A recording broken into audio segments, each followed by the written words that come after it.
Hey guys, welcome back to another video. Today we're talking about the custom function buttons on the Fujifilm's X100F.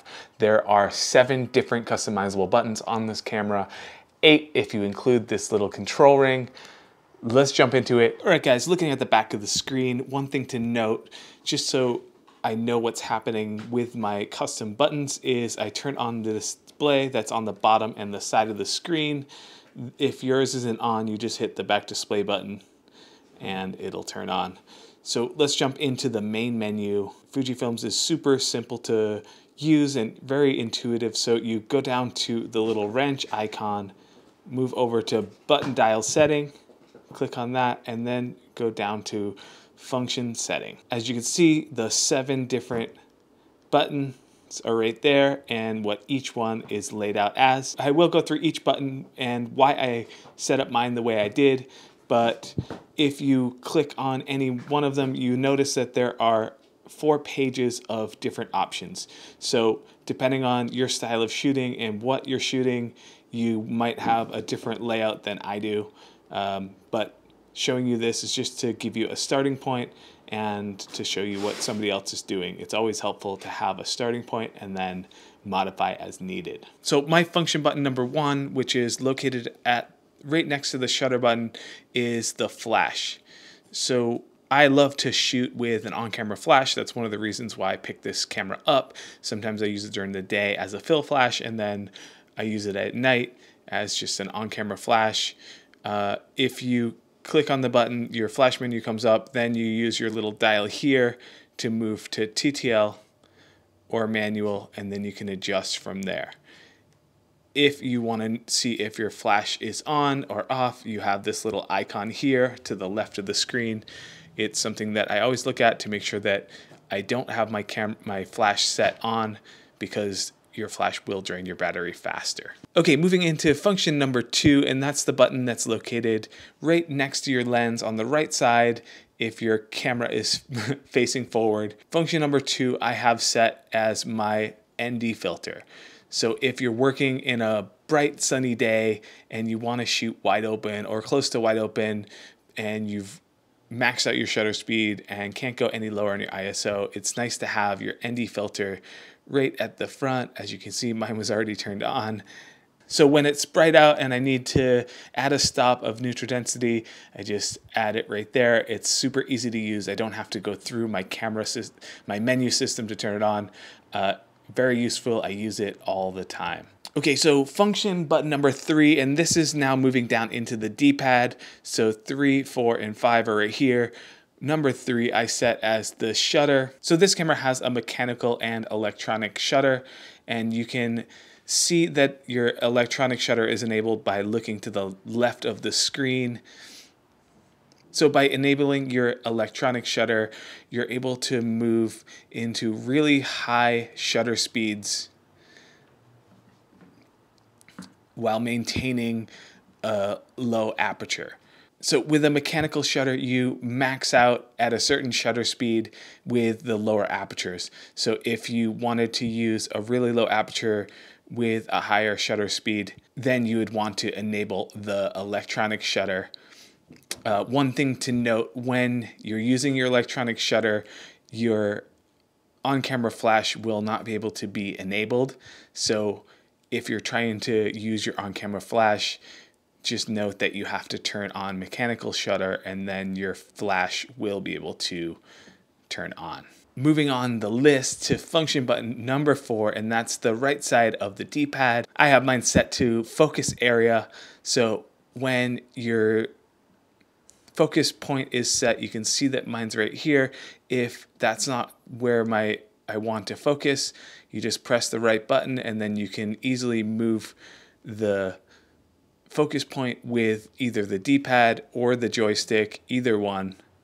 If you want your focus area to be bigger or smaller, you can just use this little wheel here to move it right or left to make it larger or smaller. You changed your focus point, and then you can start shooting. Okay, moving into function button number 5, which is located at the bottom of your D-pad, and I have mine set for focus zone. So typically I'll keep mine on zone focus, so that is right here, and you have a certain limit. So you can go to all the way, a pretty big zone area, or you can go down to a 9-point zone focus area. So if that is still too big, then I'll switch my zone to single point, and then you're able to get a more accurate focus point if you're trying to focus on something really small. These two function buttons are ones that I use pretty much every time I use this camera. Okay, so moving into function button number 6. Now, this one, I'm still working on my film recipes, which is one of the cool things about this camera. You can make custom recipes if you shoot JPEG, or even if you shoot RAW plus JPEG, you have custom film recipes. I'm still working on mine, but I put my rear button focus, I changed it to custom settings. So if you hit function button number 6, you pull up your menu for your custom settings. So that's your film recipes, and you get to have a live view of what it's gonna look like in the scene in real time. So it's really handy to have right here.